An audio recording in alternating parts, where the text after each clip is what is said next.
Technology is trying. Trying.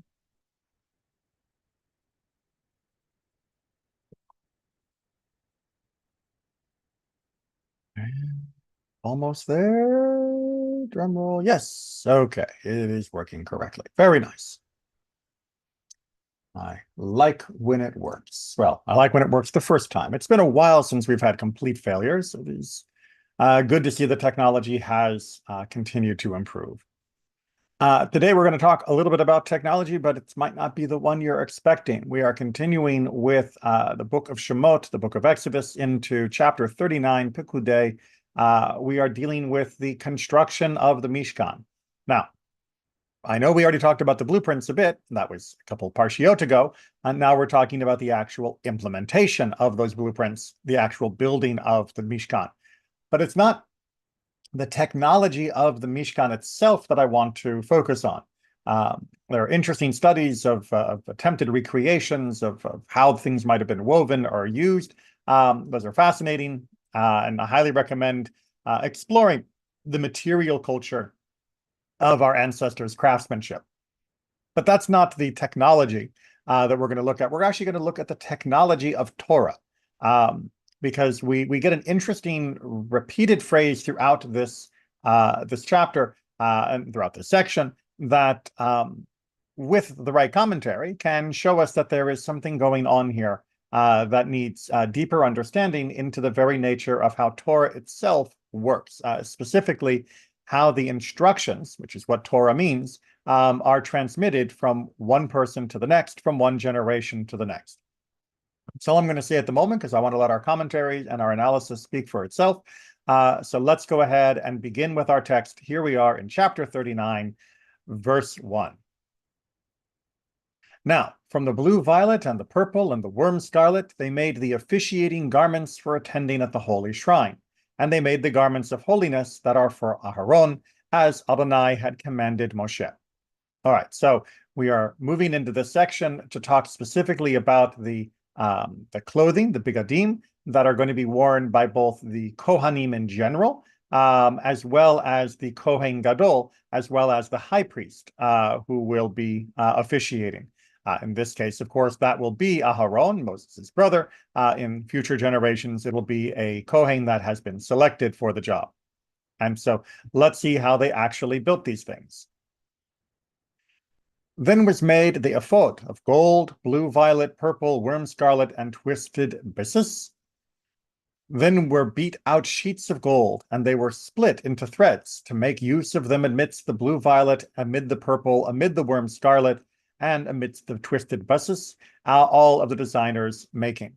So the idea here was that the gold would be taken and hammered so thin that you could then cut very, very thin slices of it, and you were essentially making thread. Much longer in history, we would eventually come out with how you pull metal through a die in order to make wire. This was an earlier technique. Shoulder pieces they made for it to be joined together on its two ends. The designed band of its ephod that was on it was from itself of like making, of gold, blue, violet, purple, worm scarlet, and twisted byssus, as Adonai had commanded Moses. They made the onyx stones surrounded by braids of gold, engraved with the seal engravings with the names of the children of Israel. They placed them on the shoulder pieces of the ephod as stones of reminder for the children of Israel, as Adonai had commanded Moshe. Then was made the breastpiece, what's known as the hoshen, of the designer's making, like the making of an ephod, gold, blue, violet, purple, worm scarlet, and twisted byssus. Square it was, double they made the breastpiece, a span its length, a span its width, doubled. They set it full with 4 rows of stones, rows of carnelian, topaz, and sparkling emerald, the first row, the second row, ruby, sapphire, and hard onyx, and the third row, janus, agate, and amethyst, and the final row, beryl, onyx, and jasper, surrounded, braided with gold in their settings.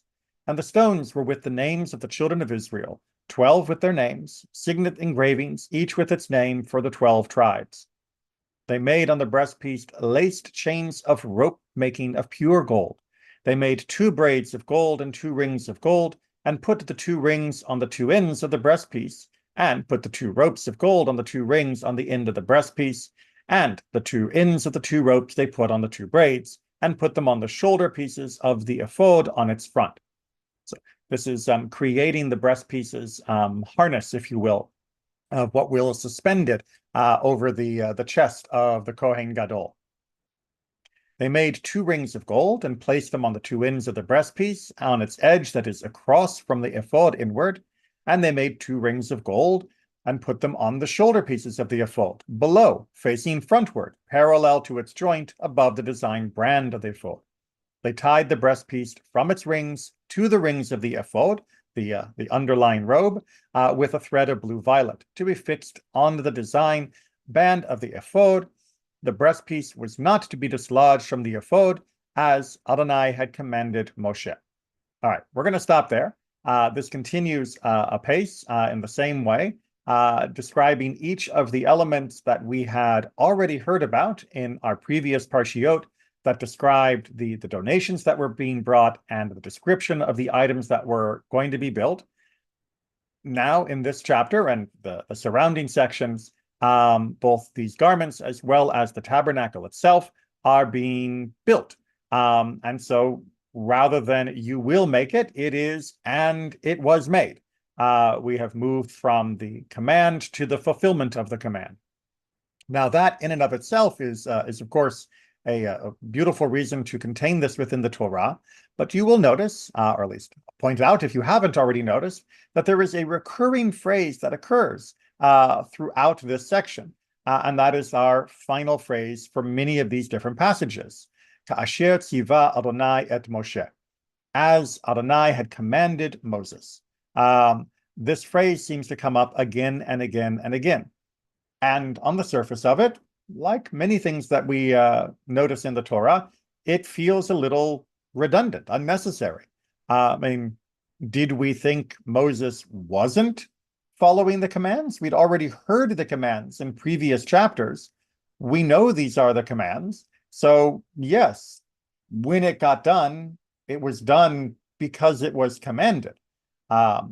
It seems very out of place. It seems especially redundant in that it gets repeated over and over again. You can see in the short section that we just saw, it is repeated there. It is repeated back here in, back here in verse 7. It was repeated again in verse 5, and it is repeated again back in verse 1. That's a lot of repetition for the same idea over and over again. So what does it mean, or not what does it mean, because we've translated it, but why does it include this phrase, Ka'asher tziva Adonai et Moshe, time and time again? All right, so we're going to jump into our commentary on that, but as always, I'll give a quick pause to see if anybody has typed a question over in YouTube or on Zoom. I'm not seeing any, so let's go ahead and see what our famous sages have tried to say about this passage, to see whether or not there's more to be learned from this than just Moses was obedient. All right, so Or HaChaim begins us in our journey. Another reason the Torah had to write this verse is that there is no commandment which does not contain elements over and beyond its performance with one's hands or other parts of one's body. Okay, so as always, I know the language of antiquity and the Middle Ages are not always, even in translation, helpful and can sometimes force us to scratch our head. Stick with it. Eventually, it becomes much easier to interpret the syntax and style of the ancient words, even when they're in translation. So what does he mean? It means that, look, God did not just tell us to write the verse in order that we would know that the commandment was done.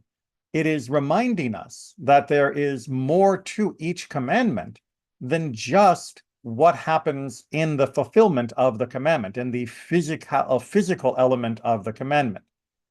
As he goes on to argue, the Torah never revealed more than a fraction of the totality of the commandment, as we know from a statement of Rabbi Yochanan in Gittin 60. That's the Talmud. We'll look at that in much more detail in just a minute. So the idea here is that yes, we have the written Torah, but the written Torah in its surface level is barely scratching the surface of what it is that God wants us to know of the commandment that is under discussion. And Or HaChaim is saying that our phrase, ka'asher, ka'asher, ka'asher, that God commanded Moses, that God commanded Moses, is hinting to us that there is more going on here than just Moses, stitched a few things together in performance of the commandment. So, what could that be? Well, there were then intellectual dimensions to the commandments God had given to Moses, which are not recorded in the written text. We're going to keep going, and I'm going to come back to that, so hold on. The Torah here testifies that all these dimensions are complied with, and that the artisans derived credit for this. Okay, so just make sure we got it up to this point, is that when God gave the instructions for building the Mishkan, which we read about in our previous Torah portions, what we see on the page could not be all of what God actually gave as instructions. If you only gave the instructions that we see on the page, then there is no way to know that the people who put it into physical form actually got it right, because the instructions are incomplete on their surface. This is why when you look at recreations of the Mishkan, you will notice that every artisan who tries to make their own choshen, their own breastpiece, for example, will always take different approaches to trying to weave the fabrics together, to trying to interlace the gold, and trying to get the setting of the stones just right, down to and including even just the size of the stones themselves, precisely how the engravings worked on them. The text that's in the Torah leaves all of those questions up to the individual artisan. Now, we have a choice then to either assume that God was okay with whatever we wanted to do, that God was giving us a general set of guidelines and then told us, yeah, go use your creativity and it'll be fine. Or we have to assume that God, having been fairly annoyed at the whole golden calf incident, was rather insistent on the performance of these, the creation of these worship items, that they be exactly as described, exactly as ordered. But if we believe that God cared about the exact nature of them, which does seem to be implied by both their extensive description and the extensive description of their construction, then we must have gotten additional information, because there was no way that any manager could have given this information to an artisan, walked away and come back and been pleased with the result matching their intention, because the intention is simply not explicit enough from the surface of the text that we have. So, in addition to our normal usages of logic and interpretation, Or HaChaim is bringing into our attention a concept that is deeply rooted in Jewish tradition, which is known as the oral Torah, Torah Sheba'al Peh, that the Torah that God gave us was not only the written form, but was also an oral explanation of the written content. It was not a completely alternative set of ideas or principles, far from it, but it was a complementary set of explanations.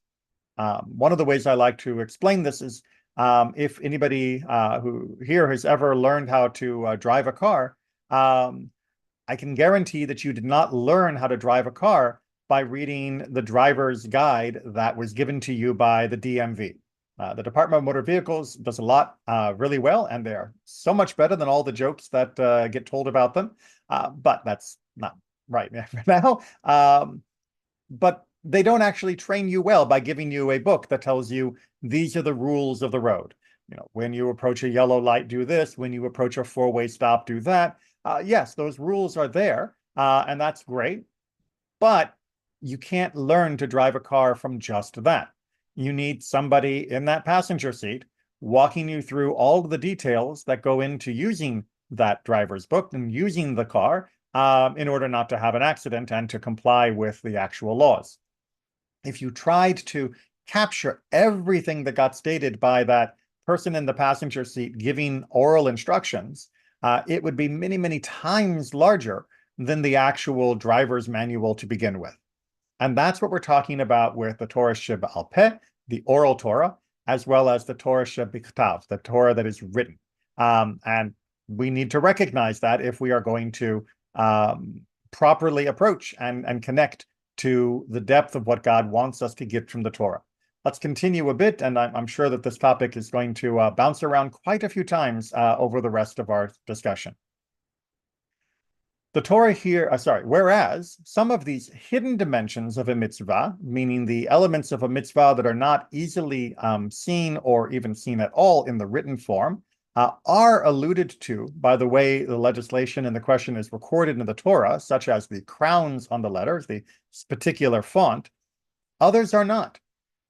Meaning that, yes, there are certain allusions and hints that help us understand this Torah Sheba'al Peh as reflected in some of the more hidden elements of the Torah's word choice and writing style. But there are also elements of the oral Torah that simply are not reflected in any way that can be derived or perceived in the written Torah at all. It can only be relied upon because of the oral transmission. As he says, the most of the hidden aspects of each mitzvah were revealed to Moses while he was on Mount Sinai. We have Rabbi Akiva telling us in the Sanhedrin 106 in the Talmud that one could deduce 300 halachot from the shape of the upper part of the letter Lamed alone. At any rate, the message of the Torah here in our section of Exodus is that all the hidden aspects connected with the construction of the Holy Tabernacle were carried out by those concerned with constructing it. So, what Or HaHaim is arguing is that when we see this phrase, Ka'asher tziva Adonai et Moshe, as God had commanded to Moses, we should not think we're just following the instructions that were mentioned in previous chapters. Instead, we should understand that God commanded more than just what was in those previous chapters on the page, that God also commanded a great deal orally in order to make sure that it would be done correctly. And indeed, it is being done correctly according to that additional layer of explanation, what we call the oral Torah. All right, now, I know that this concept of an oral Torah is extremely controversial for many people. If you have not already accepted this notion and studied about it to the point where you understand both the logic, historical necessity, and purpose of the oral Torah, then you are perhaps like I was back in my younger days, before I had studied this as much. You might be a little incredulous. I mean, really, Rabbi, there's like this secret Torah that's passed down word of mouth, and it has all sorts of other rules in it, and the hidden explanations. It sounds like, well, wouldn't God have just written it down if it was that important?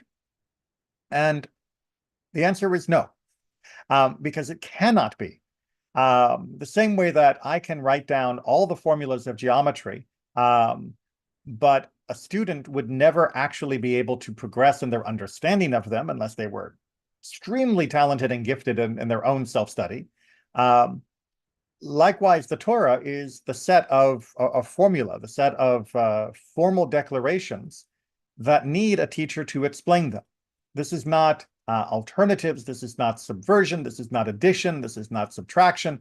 This is the lesson plan of how do you actually convey all of the content regarding any individual commandment to a student, meaning to the people that need to learn more in order to be able to fulfill the commandments. Like my example with driving, you can't just toss someone a book, put them in a car, and expect them to not crash.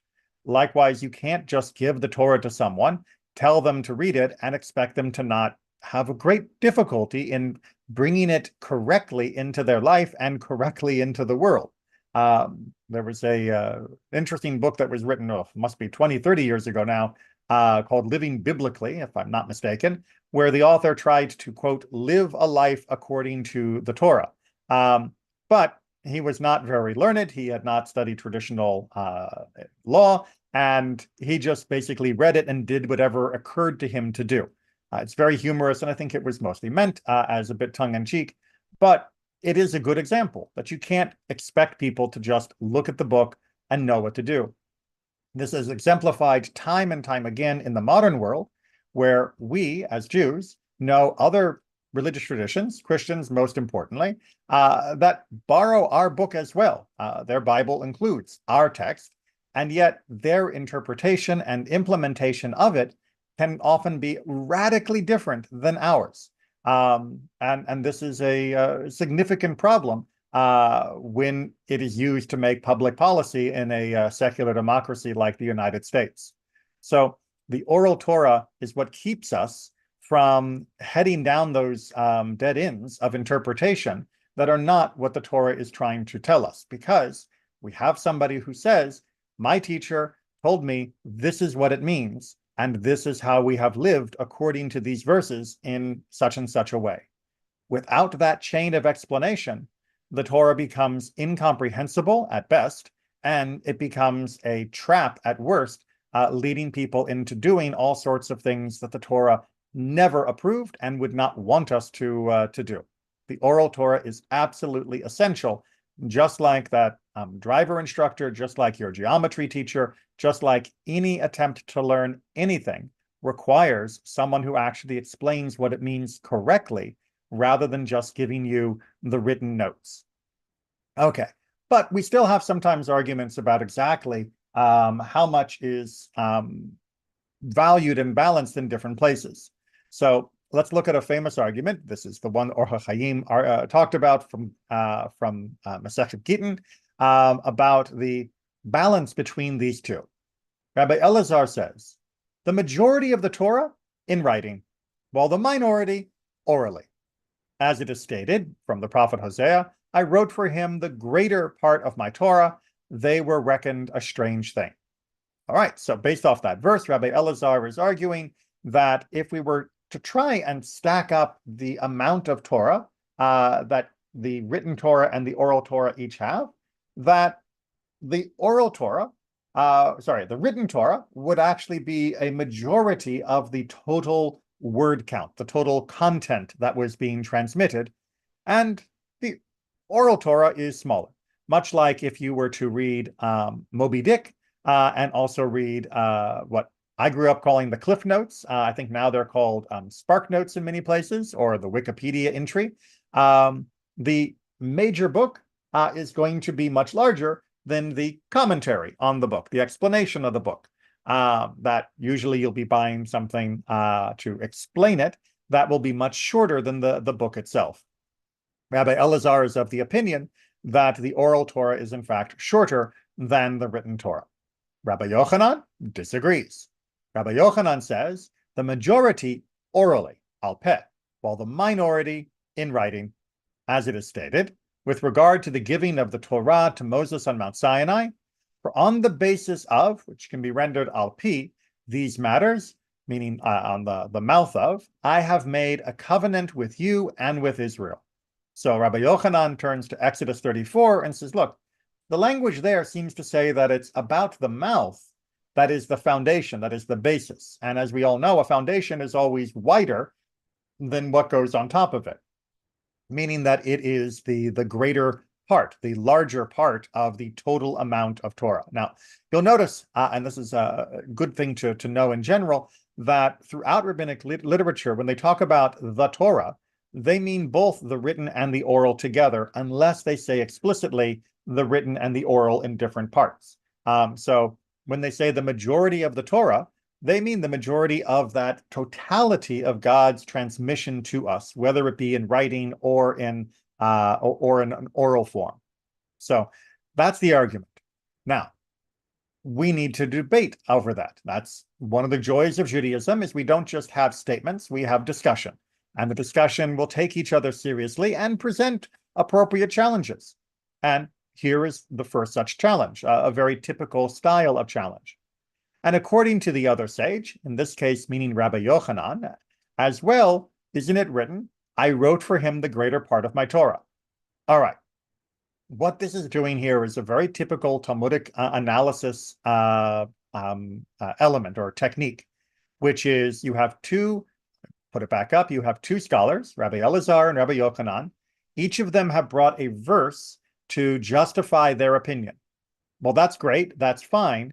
But how do each of them understand their opponent's verse, since these are different verses? Because if my opponent says the greater part of my Torah means the majority is written, then if you disagree with my interpretation, what do you do with that verse? How do you interpret that verse, if not according to my style? And then, as we'll see, we're going to reverse that and give the other rabbi the same challenge. So, for Rabbi Yochanan, how does he interpret the verse from Hosea? I wrote for him the greater part of my Torah. How does he understand this verse? And a reminder that this is text taken from the Sepharia translation, the Davidson edition of the Talmud. Anything in bold is a direct translation of the Talmud. Anything not in bold is their commentary, stitching it together into more natural English language. So, for Rabbi Yochanan, this is not a statement, but rather a rhetorical question expressing bewilderment, meaning you should read it as such. For did I write for him the greater part of my Torah? It's, wait, did I? Meaning not I wrote it, but did I write it? It is flipping the intonation. You can do that even without changing the English. I wrote for him the greater part of my Torah? That would be the intonation that's necessary. So, as such, in that case, they, the Jewish people, would be reckoned as strangers, meaning that there would be no difference between them and the nations of the world if everything was written down. Rather, the majority of the oral of the Torah must remain an oral tradition. That if it was all just universally given and a written text of here, you can read the driver's manual and you're all the same, then that would lose much of the distinct wisdom and path of Judaism, and would thus render moot the particular destiny of the Jewish people. So, for Rabbi Yochanan, it's impossible to imagine that verse means what Rabbi Elazar says it means. Now, you may be questioning, well, can I just choose to read a verse rhetorically if it fits my argument? And the answer is, it depends. Sometimes such a reading makes sense, sometimes it doesn't, but the ability to read verses in different ways in order to make them harmonize and fit together so that we have a cohesive whole is a very important part of rabbinic scholarship. It's something that a lot of people find difficult to accept because, to be honest, they have difficulty accepting a way of reading a text other than the one that they either read the first time or was told to them the first time, or more likely was simply what they saw on the page, which an editor had already chosen by, for example, in this case, just putting a semicolon after that phrase rather than putting in a question mark and an exclamation point, meaning that we often just abdicate our reading options to whoever wrote the text down on the book in front of us and fail to recognize that the Torah has no punctuation. The Tanakh has no punctuation. And while there are question words and other indicators often of the intent of a text, it still does not lock you into a particular understanding until you have bounced it around in every other alternative and checked its compatibility with the rest of the text. But let us give that same question to Rabbi Elazar, this time challenging him with the verse from Exodus. And the Gemara asked, according to the other sage, meaning Rabbi Elazar, as well, isn't it written, for on the basis of these matters, I have made a covenant with you and with Israel. How does he understand this verse? That verse, which indicates that the covenant was based on that which was taught by oral tradition, is stated due to the fact that it is more difficult to learn matters tradition transmitted orally, but not because these matters are more numerous than those committed to writing. So Rabbi Elazar says, yes, that is talking about the oral transmission, but it is lamenting the difficulty of the oral transmission. It is, and saying that this is the difficulty with which God was able to overcome, but not saying that it was the majority. Don't take that to mean basis like a wide foundation.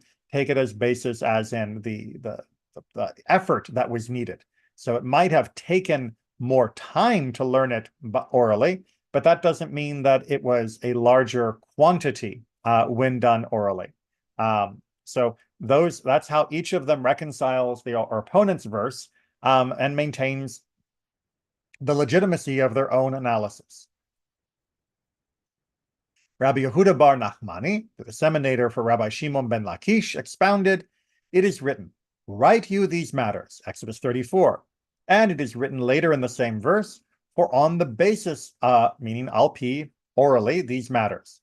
How can these texts be reconciled? So Rabbi Yehuda bar Nachmani is raising the challenge by saying, look, you can find this tension even within Exodus 34 in one verse. You can see that the two elements seem to be pulling at each other. Well, how does he reconcile it? They mean to teach matters that were written, you may not express them orally, and matters that were taught orally, you may not express them in writing. Now, Rabbi Ishmael the school of Rabbi Ishmael is going to disagree. They say the word these in the mitzvah recorded in this verse, write you these matters, and for on the basis of these matters, but write you these matters is used here as an emphatic sense. These matters were recorded in the written law, and you may write, but you may not write halachot, meaning the mishnayot and the rest of the oral law. So these matters you write, and those matters you don't, or these matters of oral you don't. And indeed, there was a long-standing tradition to not write down the oral law. And this was not in a sense that it was a secret. It was because writing down the oral explanation of the Torah would often rob it of its actual ability to flexibly reach every individual student. This is the problem we have now with the Mishnah, which is the first cohesive and comprehensive writing of the oral law, that somebody can read the Mishnah and memorize the Mishnah, but not necessarily understand much of the Mishnah without a teacher that will explain why the Mishnah says what it says about what the Torah says when it says what it says.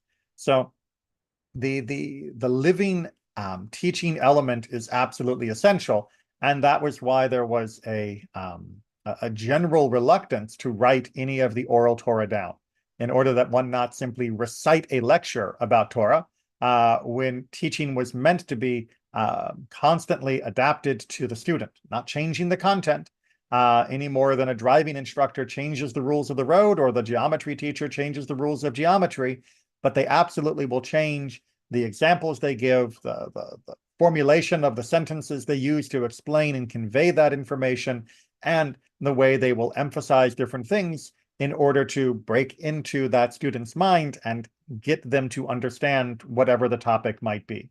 Once you write it down, you run the risk of it simply becoming a sterile lecture, and that is not as good for the student. Something that anybody who's ever tried to teach anything hopefully has come to understand, that teaching has to constantly adapt to the student that you are working with. All right, there is one more insight from Gittin before we get into a very different approach to all of this. Rabbi Yochanan says, the Holy One, blessed be he, made a covenant with the Jewish people only for the sake of the matters that were transmitted orally, the al-peh. As it is stated, on the basis of al-peh, these matters, I have made a covenant with you and with Israel. So you can see Rabbi Yochanan has an alternative understanding of Exodus 34 and is saying that, in fact, not only is the oral Torah the majority, but it is, in fact, the reason for the covenant.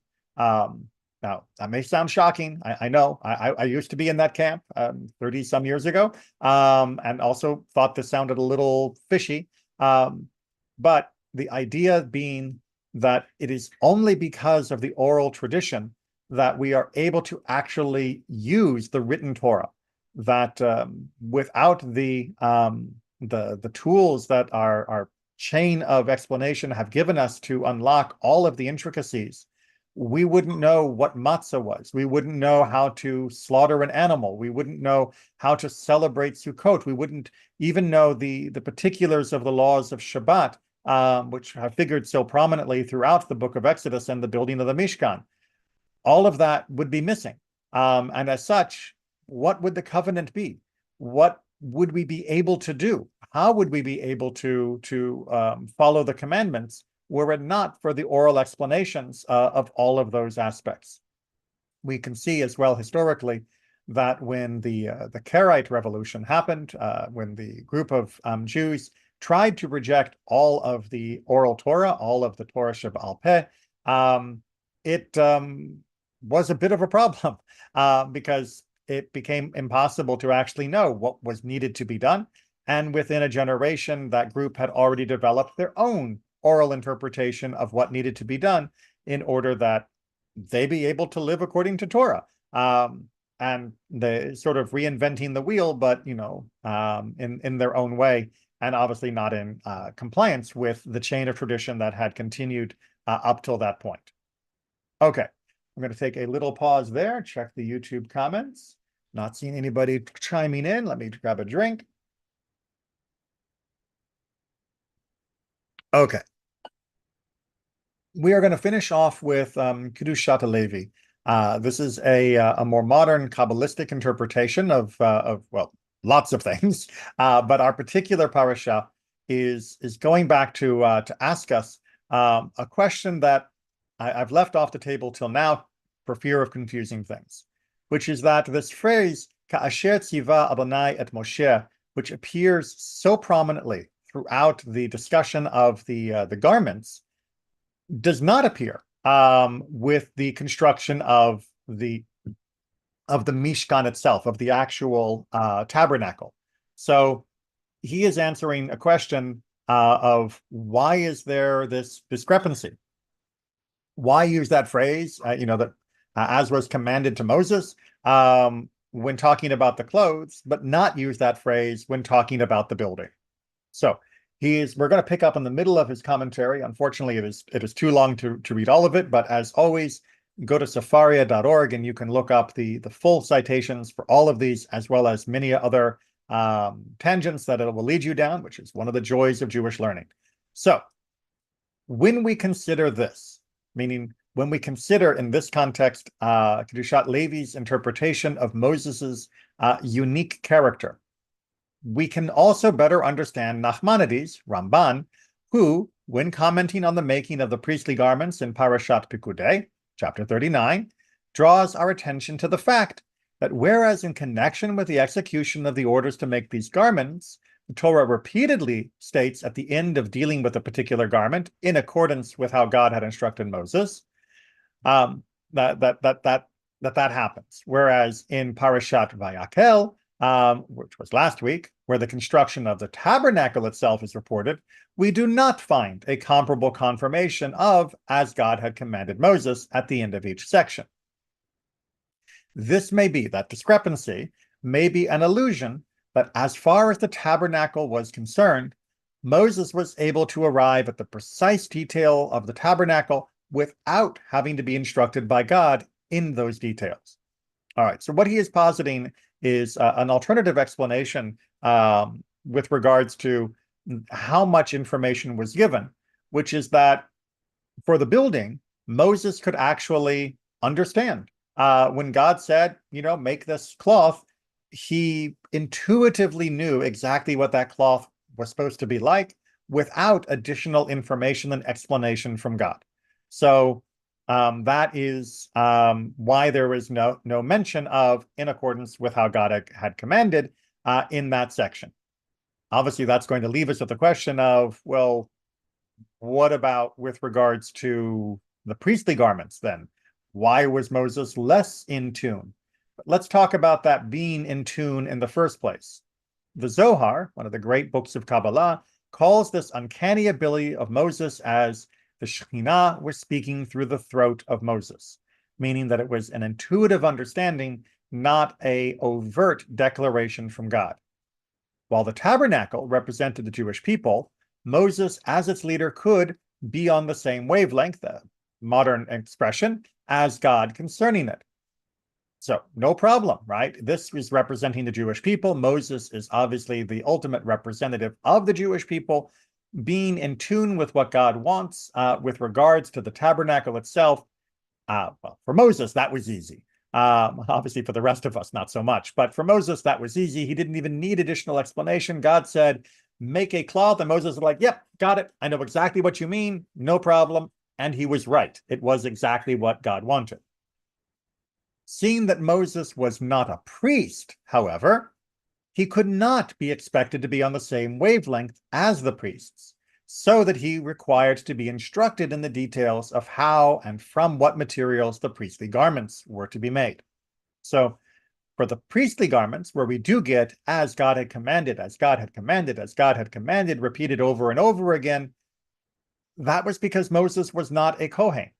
In fact, this is one of the great signs of Moses's humility, that Moses handed over the reins of being the priest to his brother and his brother's family, and did not keep it for himself or for his own children.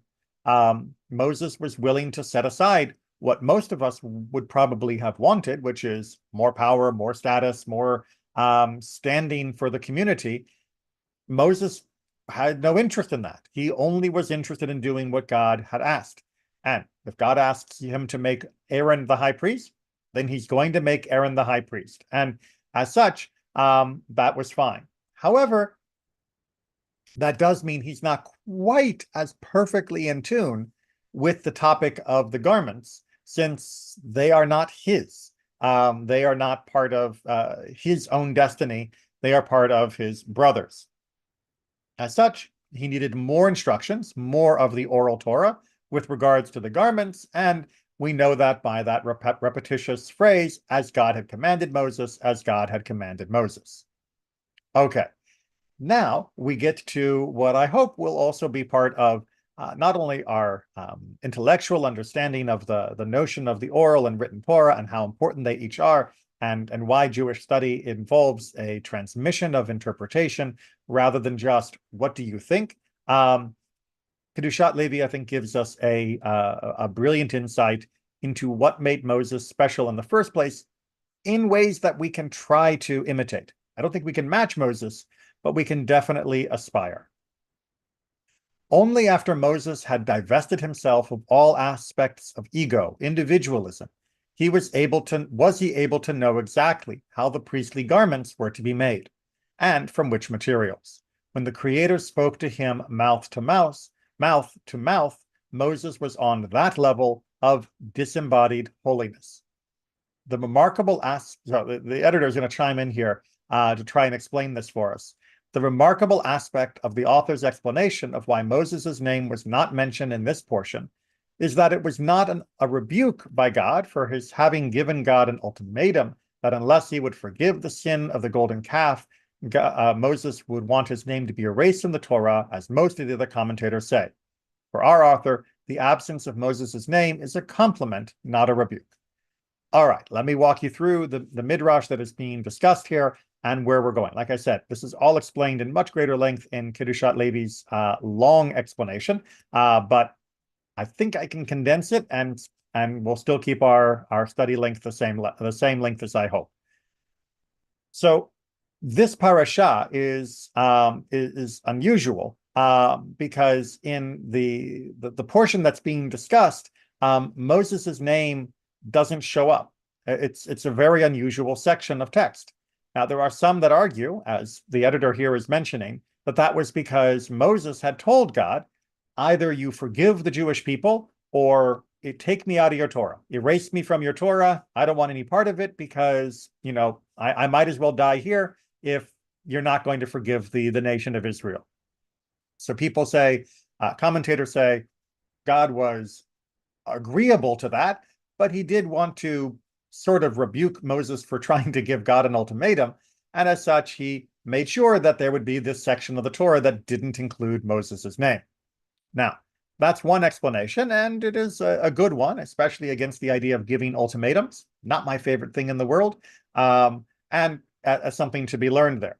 However, Kedushat Levi has a different interpretation that also teaches us something that is very worth learning, which is rather than it being a rebuke that his name wasn't mentioned, it is actually an indication of the great height that Moses had reached, that Moses was able to detach himself from himself. That's what they mean by divesting himself of his ego and individualism. The problem with all the other prophets, and the rest of us in much larger measure, is that it is very hard for us to sort out what we are hearing from God and what we are hearing from ourselves, our own prejudices, our own biases, our own wishes and dreams and fears and angers and hopes. All of those things cloud constantly what we understand of God wanting from us, which is why most of us are nowhere near a prophet level and certainly not near Moses level. And so we do the best we can to fulfill the mitzvot as we have learned them, because we know we can't just do what God wants in my heart, because my heart is an unreliable mediator of God's will. Moses, however, was the person who was able to set aside that ego and individualism more than any other person throughout history.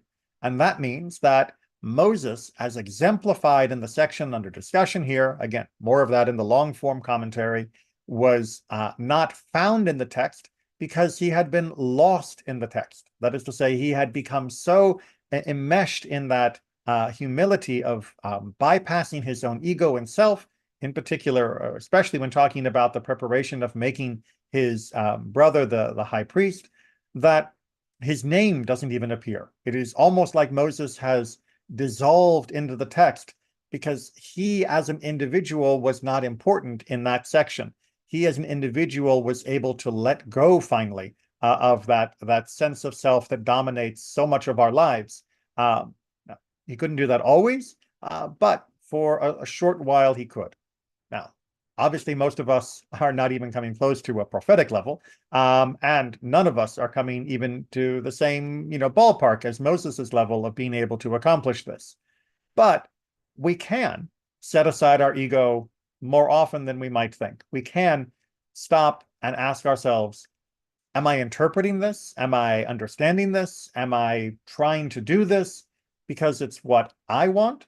Because there's some element of me that is angry or fearful or desirous or hopeful in a way that is somehow clouding my judgment, in a way that is somehow adding a layer of interpretation that is not allowing the text and the mitzvot to speak for themselves. That doesn't mean we're doing that always, and that doesn't mean that we're terrible people. That is just part of being a human being. But part of being a better human being is trying to bypass that as much as possible. We will never be able to get rid of that completely because none of us could even hope to become another Moses. But we do have a complementary solution, assistance to help minimize that. And that, of course, is being part of a community. When you enmesh yourself within a community and you are practicing and studying, watching them, hearing them, sharing your ideas, hearing their ideas, accepting challenges like our earlier debate about the written and oral Torah, giving those challenges, then in addition to our own efforts to overcome our own biases and fallacies, we also subject ourselves to scrutiny from others. Then they and we can come closer to a better understanding of what it is God wants. No one gets there on their own, because we're not Moses, we're not Abraham, we're not any of the other greats in the antiquity, but we don't have to be. We can still understand what God wants because they wrote it down and transmitted it, written and orally, in a way that can still pass to us, and that together with our own efforts to overcome our own biases, as well as our efforts to be part of a community that is reinforcing what is right and good, we can understand what it is God wants for us and from us at any given time. Doesn't make it easy. Shekhinah is not speaking through our throats. We should never have the arrogance to imagine that we can do it alone.